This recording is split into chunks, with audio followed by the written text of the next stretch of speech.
नमस्कार दोस्तों, अंकित GS education centre में आपका स्वागत है। तो आज हम एसएससी की एमटीएस की 5/7/2022 की सेकंड शिफ्ट का जीएस का सॉल्यूशन देखेंगे, जो कि आगामी एसएससी की सभी परीक्षाओं के लिए बहुत ही महत्वपूर्ण टॉपिक हो सकते हैं। चलिए बिना देर के अपने प्रश्न शुरू करते हैं। क्वेश्चन नंबर 1 है, 2011 की जनगणना के अनुसार निम्नलिखित में से कौन सा भारत का सर्वाधिक जनसंख्या वाला महानगरीय शहर है? तो इसका आंसर है मुंबई। तो आइए 2011 की जनगणना से संबंधित कुछ और फैक्ट हम जान लेते हैं, जो कि एग्जाम की दृष्टि से बहुत ही इंपॉर्टेंट हो सकते हैं। तो सन 2011 की जनगणना के अनुसार हमारी जो कुल आबादी थी वो थी 121,05,69,573, और जिसमें के अंदर जो शहरी जनसंख्या थी 68.8% और ग्रामीण जनसंख्या 31.2% थी। तो ये भी काफ़ी इंपॉर्टेंट फैक्ट है, और इससे अलग जो भी इंपॉर्टेंट फैक्ट हैं उनको मैं आपके सामने बताने जा रहा हूँ। जैसे कि लिंग अनुपात था, ये कई बार एसएससी के एग्जाम में पूछ लिया गया है। 940 महिलाएं थी 1000 पुरुषों पर। इसके बाद आबादी का जो घनत्व है वो 382 व्यक्ति प्रति वर्ग किलोमीटर था, और कुल आबादी का 74.04% हमारी साक्षरता दर थी, जो एग्जाम में बार इसको पूछता है। इसके अलावा भारत में दुनिया की कुल आबादी जो थी वो 17.5% थी। इसके अलावा सर्वोच्च लिंगानुपात वाला जो राज्य था वो केरल था। यहाँ 1084 लड़कियाँ थी 1000 लड़कों पर। तो ये यहाँ का लिंगानुपात सबसे अधिक था, और सबसे कम जो था लिंगानुपात वो हरियाणा का था। इस यहाँ पर 879 लड़कियाँ थी 1000 लोगों पर। इसके अलावा यदि हम घनत्व वाले केंद्र शासित सर्वाधिक घनत्व वाले केंद्र शासित प्रदेश की बात करें तो वो था दिल्ली, 11,312 प्रति किलोमीटर स्क्वायर इसका घनत्व था। और यदि हम राज्य की बात करें तो वो था बिहार। बिहार के अंदर 1106 प्रति किलोमीटर स्क्वायर घनत्व था 2011 की जनगणना के अनुसार। चलिए अगला प्रश्न शुरू करते हैं। यह है, सावी, काशी और कोर से पीड़ित यह निम्नलिखित में से किसकी कमी के कारण होता है? तो ये होता है प्रोटीन की कमी के कारण। प्रोटीन की कमी से अन्य रोग होने वाले जो रोग होते हैं उनके बारे में थोड़ा सा चर्चा कर लेते हैं। जैसे कि अवसाद, शारीरिक विकास में कमी, कुपोषण, जो अभी हमने क्वेश्चन पढ़ा था, जो कुपोषण, उसको हम कुपोषण की भी कमी यानी कि कुपोषण जैसी बीमारी बोलते हैं इसको। और अगला है दिमाग का कमजोर होना, ये सब इसकी कमी से होते हैं। अनिद्रा या वजन का बढ़ना, ये भी एक कारण है। चलिए अगला क्वेश्चन देखते हैं। निम्नलिखित में से मौर्य शासकों में से किसने 261 ईसा पूर्व में कलिंग युद्ध लड़ा था? तो इसका आंसर है अशोक। अशोक ने 261 ईसा पूर्व में कलिंग का युद्ध लड़ा था। अब इससे अलग हम इसी टॉपिक से संबंधित भारत के इतिहास में प्रमुख जो लड़ाइयाँ युद्ध हुए उनके बारे में कुछ हम डिटेल में जानकारी हासिल कर लेते हैं, जो कि प्रत्येक एग्जाम में आपको जरूर देखने को एक क्वेश्चन मिलता है। तो आइए शुरू करते हैं। हाइडे स्पीच का युद्ध, ये बहुत ही इंपॉर्टेंट युद्ध है, सभी किसी न किसी एग्जाम में एग्जामिनर आपसे पूछ ही लेता है।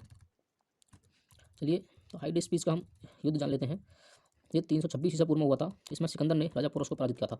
इससे अगला था कलिंग युद्ध, जो हमने अभी अपने प्रश्न में पढ़ा। 261 ईसा पूर्व में अशोक ने कलिंग शासक को हराया था। इससे अगला है 1001 ईसा ईसा पूर्व में ये मोहम्मद गजनबी ने राजा जयपाल को हराया था। अगला है तराइन का प्रथम युद्ध, जो 1191 में पृथ्वीराज चौहान इसमें जीत हुई थी। तराइन का द्वितीय युद्ध 1192 में, इसमें मोहम्मद गौरी की पृथ्वीराज पर जीत हुई थी।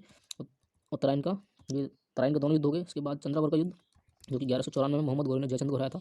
इसके बाद पानीपत का प्रथम युद्ध, जो 1526 में हुआ था, इसमें बाबर ने इब्राहिम लोदी को हराया था। इसके बाद खानवा का युद्ध, जो 1527 ईस्वी में हुआ था, इसमें बाबर ने राणा सांगा को हराया था। इसके बाद 1528 में चंदेरी का युद्ध हुआ था, जिसमें बाबर के खिलाफ मेदिनी राय की हार हुई थी। बाबर ने मेदिनी राय को हराया था। इसके बाद 1529 में घाघरा का युद्ध हुआ था, जो बहुत ही इंपॉर्टेंट युद्ध है। इससे ये युद्ध कई बार एग्जाम में पूछ लिया जाता है, घाघरा का युद्ध, इसमें बाबर ने महमूद लोदी को हराया था। इसके बाद है चौसा का युद्ध, ये भी बहुत इंपॉर्टेंट युद्ध है, जो 1539 में हुआ था। इसमें शेर शाह सूरी ने हुमायूं को हराया था। ये बहुत इंपॉर्टेंट युद्ध है, बार एग्जाम में इसको पूछता है। इसके बाद पानीपत का दूसरा युद्ध हुआ था 1526 ईस्वी में, 1556 ईस्वी में, इसमें अकबर ने हेमू को हराया था। इसके बाद पानीपत का द्वितीय युद्ध 1526 में, 1556 में अकबर ने हेमू को हराया था। इसके बाद तालीकोटा का युद्ध, ये भी बहुत इंपॉर्टेंट है एसएससी के एग्जाम की दृष्टि से, 1556 में हुआ था, जो जिसमें बहमनी साम्राज्य ने विजयनगर को पराजित किया था। इसके बाद हल्दी घाटी का युद्ध, जो बहुत ही इंपॉर्टेंट है, जो महाराणा प्रताप और अकबर के बीच हुआ था, ये बार एग्जाम इसको पूछता है। इसके बाद अहमदनगर का युद्ध 1600 ईस्वी में हुआ था, जिसमें अकबर ने चांद बीबी को हराया था।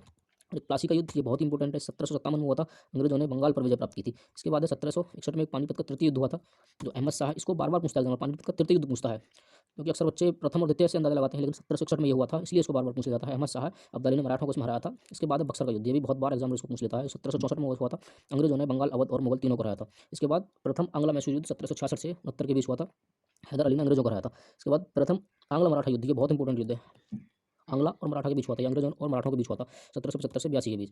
द्वितीय आंग्ला मैसूर युद्ध 1780 से 84, टीपू सुल्तान ने अंग्रेजों को हराया था, ये भी इंपॉर्टेंट युद्ध है। इसके बाद तृतीय आंग्ला मैसूर युद्ध 1790 से 92 के बीच हुआ था, अंग्रेजों ने टीपू सुल्तान को हराया था।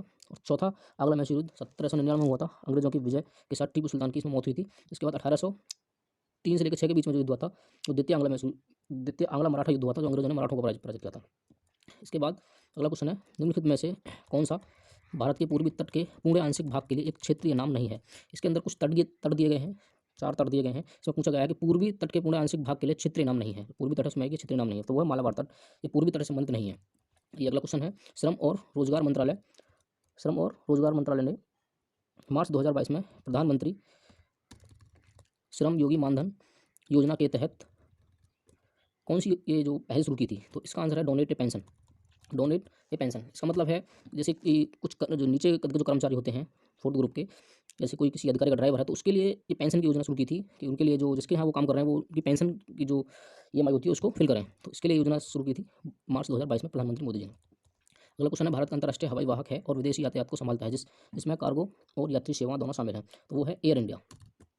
आइए एयर इंडिया के बारे में कुछ जानकारी हासिल कर लेते हैं। एयर इंडिया ये का कार्यवाहक केंद्र मुंबई के छत्रपति शिवाजी अंतर्राष्ट्रीय हवाई अड्डा है। यहाँ से एयर इंडिया की उड़ानें विश्व में 31 गंतव्य स्थान तथा भारत में 12 गंतव्य स्थानों तक जाती हैं। अब इसका अधिपति टाटा ग्रुप के पास है।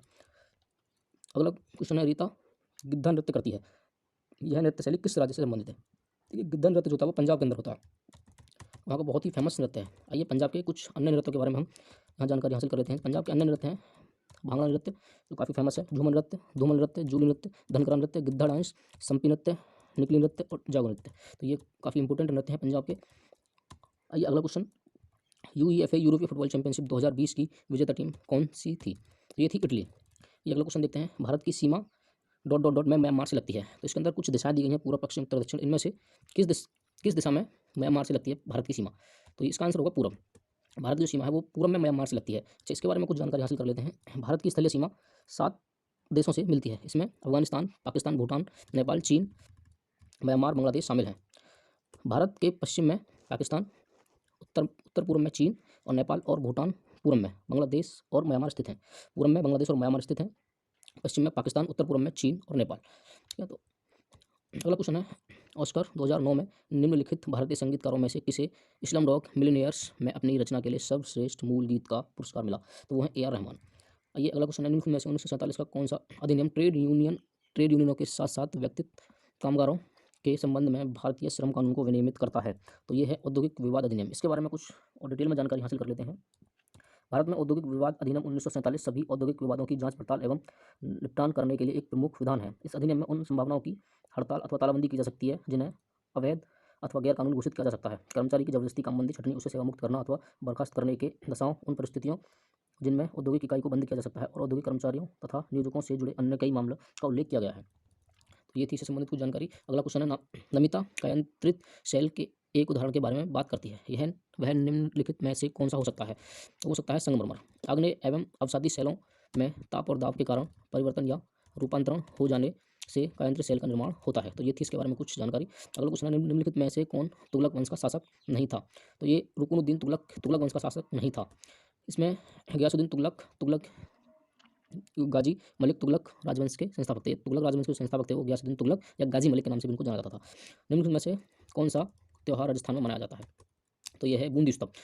बूंदी उत्सव जो है ये आपका राजस्थान के अंदर मनाया जाता है। और गुड़ी पड़वा महाराष्ट्र में मनाया जाता है। इसी दिन चैत्र नवरात्रि का प्रारंभ होता है। तो ये भी गुड़ी पड़वा भी कई बार एग्जाम में पूछ लेता है। अगला क्वेश्चन है, बौद्ध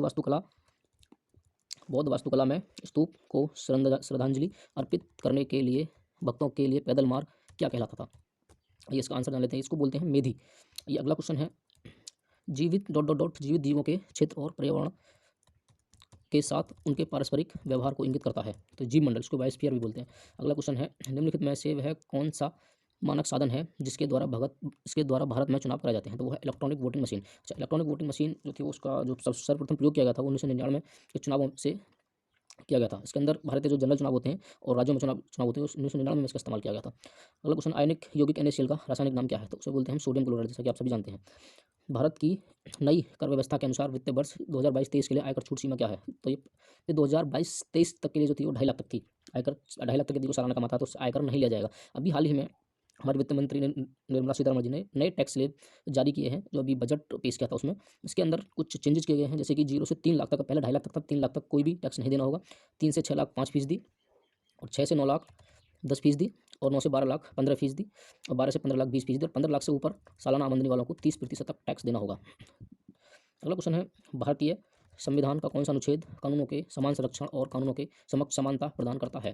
तो इसका आंसर है अनुच्छेद 14। अच्छा, अनुच्छेद 14 के बारे में कुछ जान लेते हैं। अनुच्छेद 14 के अनुसार राज्य के लिए यह दायित्व है कि वह कानून के समक्ष किसी भी व्यक्ति की समानता या भारत के क्षेत्र के भीतर कानूनों के समान संरक्षण से इनकार ना करे, ऐसा इसके अंदर लिखा हुआ है। अगला क्वेश्चन है, FID 44वां शतरंज ओलंपियाड 2022 भारत में 2022 की गर्मियों के दौरान आयोजित किया गया था। तो ये किया गया था तमिलनाडु के चेन्नई के अंदर। ये इससे संबंधित कुछ महत्वपूर्ण बातें हम जान लेते हैं। ये एग्जाम की दृष्टि से काफ़ी इंपॉर्टेंट टॉपिक है, कई बार एग्जाम में पूछ लिया जाता है। अंतर्राष्ट्रीय शतरंज महासंघ FIDE शतरंज के खेल का शासी निकाय है और यह सभी अंतर्राष्ट्रीय शतरंज प्रतियोगिताओं को नियंत्रित करता है। यह एक गैर सरकारी संस्थान के रूप में गठित है। FIDE का वर्तमान में लॉजेन स्विट्जरलैंड में मुख्यालय है। इसके अंदर मुख्यालय स्विट्जरलैंड के अंदर है। अब इसमें जो पदक जीते किस टीम ने जीते, तो ये भी इस एग्जाम के अंदर पूछ लिया जाता है। उज्बेकिस्तान की टीम ने 44वें शतरंज ओलंपियाड के ओपन सेक्शन में स्वर्ण पदक जीता है। टीम आर्मेनिया ने रजत जीता, जबकि भारत 2 टीम ने ओपन वर्ग में कांस्य पदक जीता। महिला वर्ग में यूक्रेन ने स्वर्ण पदक जीता, टीम जॉर्जिया ने रजत पदक जीता, जबकि भारत की 1 टीम ने कांस्य पदक जीता। तो ये बहुत ही इंपॉर्टेंट जानकारी थी जो एग्जामिनर बार बार इनको पूछ लेता है। अगला क्वेश्चन है, निम्नलिखित में से किसी आदिवासी नृत्य शैली गुडासी को जीवित रखने के लिए 2021 में पद्मश्री से सम्मानित किया गया था? इसका सही आंसर है कनक राजू। अच्छा, इसके अलावा बिरजू महाराज जी इसके अंदर एक ऑप्शन दिया है, तो वो कथक नृत्य से जुड़े हुए हैं। और राम साहब पांडे, ये इनका भी एक ऑप्शन इसके अंदर दिया हुआ है, तो वो बुंदेलखंडी का एक प्रसिद्ध नृत्य राई नृत्य है, ये इससे जुड़े हुए हैं। और इसमें बिरजू महाराज जी का बार बार कई सारे एग्जाम में पूछ लिया जाता है। अगला क्वेश्चन है, निम्नलिखित में से कौन फरवरी 2022 में जवाहरलाल नेहरू विश्वविद्यालय JNU भारत की पहली महिला कुलपति बनी? तो इसका सही आंसर है शांति श्री धूलीपुड़ी पंडित। आइए अगला क्वेश्चन देखते हैं। एक नाटक में नरेश ने कहा, स्वराज मेरा जन्म सिद्ध अधिकार है और मैं इसे लेकर रहूंगा। यह नारा निम्नलिखित में से किस भारतीय स्वतंत्रता सेनानी ने दिया था? तो इसका सही आंसर होगा लोकमान्य बाल गंगाधर तिलक। आइए अगला क्वेश्चन है, निम्नलिखित भारतीय लेखकों में से किसने भारत के राष्ट्रवादी आंदोलन के दौरान प्रसिद्ध उपन्यास गोरा लिखा था? तो इसका सही आंसर है रविंद्रनाथ टैगोर। 1910 में उन्होंने ये उपन्यास लिखा था। अब आइए रविंद्रनाथ टैगोर जी के बारे में कुछ जानकारी हासिल कर लेते हैं। 1913 में टैगोर साहित्य में नोबेल पुरस्कार जीतने वाले, उन्होंने जो साहित्य में नोबेल पुरस्कार जीता था वो 1913 में जीता था। ये पहले गैर यूरोपियन और गीतांजलि के लिए थियोडोर रूजवेल्ट के बाद नोबेल पुरस्कार प्राप्त करने वाले दूसरे गैर यूरोपीय बन गए। इसके बाद 1915 में किंग जॉर्ज पंचम द्वारा नाइटहुड से सम्मानित किया गया था। ये जो टॉपिक है, इससे संबंधित एक क्वेश्चन किसी भी एग्जाम में देखने को मिलता है और कई बार ये भी पूछ लिया जाता है कि रविंद्रनाथ टैगोर को नाइटहुड की जो उपाधि दी थी वो किसने दी थी? तो ये 1915 में किंग जॉर्ज पंचम ने दी थी। उन्होंने 1919 में जलियांवाला हत्याकांड के बाद इसे अस्वीकार कर दिया गया था। तो दोस्तों, ये थे कुछ महत्वपूर्ण टॉपिक जिन पर मैंने डिटेल में